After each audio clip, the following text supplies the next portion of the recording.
그루터기니라 하시더라. 아멘. 우리 믿음의 사람들에게는 저마다 부르심의 순간들, 주님을 만났던 감격의 첫사랑의 시간들이 있습니다. 이사야도 하나님께 부르심, 곧 뜨거움으로 하나님을 만났을 때가 있었습니다.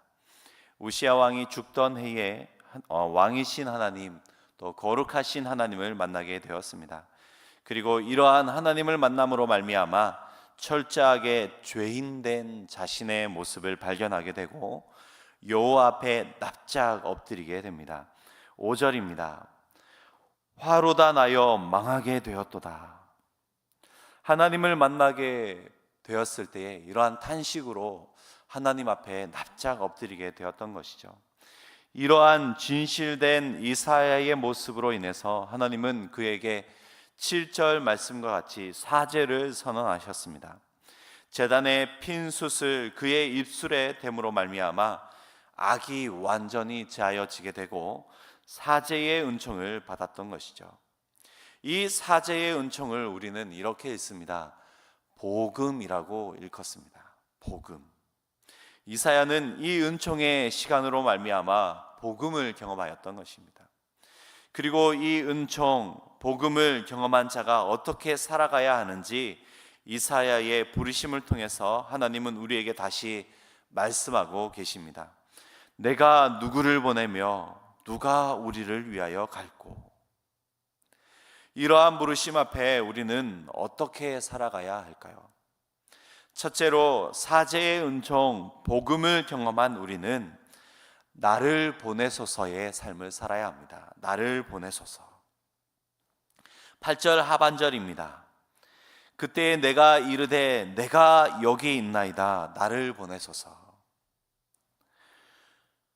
이사야는 내가 누구를 보내며 누가 우리를 위하여 갈꼬 라는 그런 하나님이 부르실 때에 바로 그때에 곧바로 내가 여기 있나이다. 나를 보내소서 이렇게 자처하게 되었습니다. 이사야는 어떠한 심정으로 이렇게 자처할 수 있었던 것일까요? 주님이 부르시는 삶을 향하여 가는 길이 영광스러운 일이거나 자신에게 아주 많은 유익이 될 것이라는 그런 생각으로 그런 것은 아니었습니다. 복음을 전하는 일은, 하나님의 말씀을 전하는 일은, 주님께서 맡기신 그 사명을 감당하는 일은 결코 쉬운 일이 아니었기 때문입니다. 성경에서 수많은 선지자들이 사람들로부터 항상 배척을 받아왔고 또 심한 경우 목숨까지도 잃는 그런 경우도 있었음을 우리는 잘 알고 있습니다.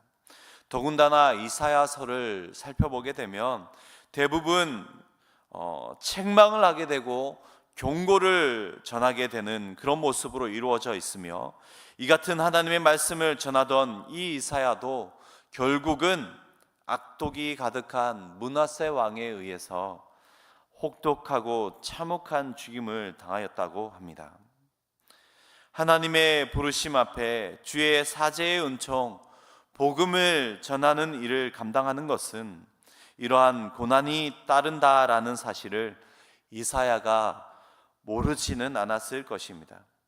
만약 이러한 사실을 몰랐다면 고난과 배척을 당하는 그러한 순간에, 그러한 일들이 자신에게 다가온 순간에 그는 그에게 주어진 이 사명을, 복음의 사명을 포기하거나 내려놓았을 것입니다. 그렇다면 그는 어떻게 이 하나님의 부르심 앞에 곧바로 내가 여기 있나이다, 나를 보내 주옵소서 그렇게 자처하게 되었을까요? 그것은 바로 민족을 향한, 자신의 민족을 향한 뜨거운 사랑이 있었기 때문에 그렇습니다. 6장 초반에 하나님의 영광을 뵙는 체험을 하기 전까지만 해도 자기와 자기의 이 민족이 얼마나 심각한 죄의 상태 가운데 있었는지 알지 못하였습니다. 우시야만 계속 살아 있었더라면 이전에 그런 부국강병의 영광을 회복할 수 있을 것이라는 그런 아쉬움과 절망만이 그와 그의 민족 가운데 있었던 것이죠. 그런데 거룩하신 하나님을 그가 만나 뵙고 보니 그 영광의 하나님을 만나 뵙고 생각이 완전히 바뀌게 된 것이죠. 자기와 자기의 민족이 얼마나 심각한 죄의 상황 가운데 있는지, 죄악의 모습 가운데 있는지 깨닫게 된 순간, 그러한 상황이 지속된다면 민족은 또 자기는 하나님의 심판을 결단코 피할 수가 없음을 보게 된 것입니다. 그렇게 이사야는 즉각적으로 자원하게 되었던 것이죠. 자청하게 되었던 것입니다. 개인의 삶과 생명을, 자신의 삶과 생명을 모두 바꾸어서라도, 자신과 모든 것을 바꾸어서라도 사랑하는 그 민족이 구원받기를 바랬던 것이죠. 사랑하는 성도 여러분, 이러한 이사야의 마음은 바로 하나님의 마음과 같음을 믿으시기 바랍니다. 멸망당할 수밖에 없던, 그렇게 죽음으로 갈 수밖에 없었던 죄인 중에게서요, 배척하고 외면하기만 했던 그런 보잘것없던 우리들이지만 자기 백성을 긍휼히 여기시고 아끼시고 사랑하시기에 멸망의 길로 가는 우리의 그 생명을 구하기 위하여, 구원하시기 위하여 자기 아들 예수님의 생명까지도 내어놓으신 그 하나님의 마음을 우리는 지금 보고 있는 것입니다. 너무 크지 않게 작게나마 우리가 이 말씀을 적용해 본다면, 이러한 하나님의 마음을 가지고 아직도 멸망의 길 한가운데로 가고 있는 우리 주변에 사랑하는 이들, 또 어쩌면 우리가 사랑해야 하는 이들, 또 어쩌면 주님이 사랑하고 계시는 그 영혼들, 저들이 이 길로 가는 것이 지속된다면, 멸망의 길 한가운데로 가는 것이 지속된다면 하나님의 심판을 결단코 피할 수 없게 됨을 알고 저들을 긍휼히 여겨 주옵소서. 주의 백성을 향하신 하나님의 사랑을 거두지 마옵소서. 저들을 구원하는 그 자리에 누구를 보낼고 누가 갈고 찾으시는 그런 주님의 부르심 앞에, 주님, 나를 보내 주옵소서. 내가 바로 그 사람 되길 소망합니다. 우리가 바로 그 사람 되길 소망합니다. 그렇게 고백할 수 있는 우리들 되길 소망합니다. 둘째로, 그 부르심에 순종할 때에 그 결과는 낙관하지도 또 좌절하거나 포기하지도 말아야 한다 말씀하고 있습니다. 9절에서 10절 말씀입니다. 여호와께서 이르시되 가서 이 백성에게 이르기를 너희가 듣기는 들어도 깨닫지 못할 것이요 보기는 보아도 알지 못하리라 하여 이 백성의 마음을 둔하게 하며 그들의 귀가 막히고 그들의 눈이 감기게 하라. 염려하건대 그들이 눈으로 보고 귀로 듣고 마음으로 깨닫고 다시 돌아와 고침을 받을까 하노라 하시기로. 이 구절을 지금 우리가 읽었을 때는 하나님의 마음을 잘 이해하기가 어렵습니다. 이들이 구원받기를 원하는 것인지 아니면 결단코 멸망에서만 있기를 원하는 것인지 우리는 잘 이해하기 어렵지만, 이 구절을 잘 이해하기 위해서는 이 말씀이 인용된 사도행전 28장에 가보면 잘 알 수 있습니다. 25절 이하의 말씀을 보면 바로 이해할 수 있는 것이죠. 27절만 함께 보겠습니다. 이 백성들의 마음이 우둔하여져서 그 귀로는 둔하게 듣고 그 눈은 감았으니 이는 눈으로 보고 귀로 듣고 마음으로 깨달아 돌아오면 내가 고쳐줄까 함이라. 이러한 이해를 가지고 다시 해석해 보면 하나님의 마음이 오늘 역설적으로 표현되어 있음을 보게 됩니다. 아주 강하게 역설적으로 표현되어 있는 것이죠. 이 백성들이 깨달아 돌아오면 고쳐주겠다라는 것입니다. 이 백성이 깨달아 돌아오면 용서하겠다라는 것이죠.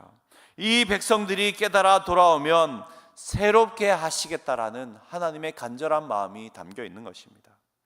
그의 사랑하는 백성들이 돌아오는 것을 꼭 보고 싶으니 좌절하거나 실망하지 말아라, 이렇게 말씀하고 계신 것입니다. 하나님은 그의 사랑하는 백성들을 끝까지 또 반드시 고치시고 용서하시는 분이심을 믿으시기 바랍니다. 그러므로 우리가 복음을 전할 때에 말씀에 순종하며 사명을 감당할지라도 저들의 강팍함으로 인하여서 거절될 수 있으나, 말씀이 저들에게 즉각적으로 심겨지고 있는 것 같지 않게 보일 수 있으나, 결단코 그 거절함 앞에 낙담하거나 좌절하거나 포기하지 말아야 한다 말씀하고 있는 것입니다. 그분이 행하실 것을 믿고 끝까지 주님께서 맡겨주신 그 부르심의 자리 가운데에서 끝까지 그 사명 감당할 수 있는 우리들 되길 소망합니다. 말씀을 마무리하겠습니다. 주님은 그러한 소망의 때를 13절을 통해서 말씀해 주고 계십니다. 13절 하반절 말씀입니다. 밤나무와 상수리나무가 배임을 당하여도 그 그루터기는 남아있는 것 같이 거룩한 씨가 이 땅에 그루터기니라 하시더라. 나무를 찍어도 그 그루터기는 남습니다. 그리고 거기서 새로운 생명이 돋아나게 되는 것이죠. 그러한 생명을 통해서 주님은 계속해서 복음의 역사를 이어가실 것입니다. 예수님은 그 구원의 십자가의 그 은혜를 통하여서 복음의 역사를 이 땅 가운데 온전하게 선포하여 주셨습니다. 우리 이웃, 우리 가정, 주변의 많은 이들이 복음을 외면하고 또 그렇게 거절하는 것 같아도 이 복음을 믿고 받아들이는 그루터기 같이 이들을 주님은 반드시 구원하실 것임을 믿고 결코 좌절하거나 포기하지 않고 끝까지 우리에게 주어진 복음의 사명, 복음의 시간들, 그 부르심의 시간들을 끝까지 감당하며 주의 복음을 위해 깊이 쓰임받는 우리들 되길 소망합니다. 오늘 들으신 말씀 생각하며 함께 기도하시겠습니다.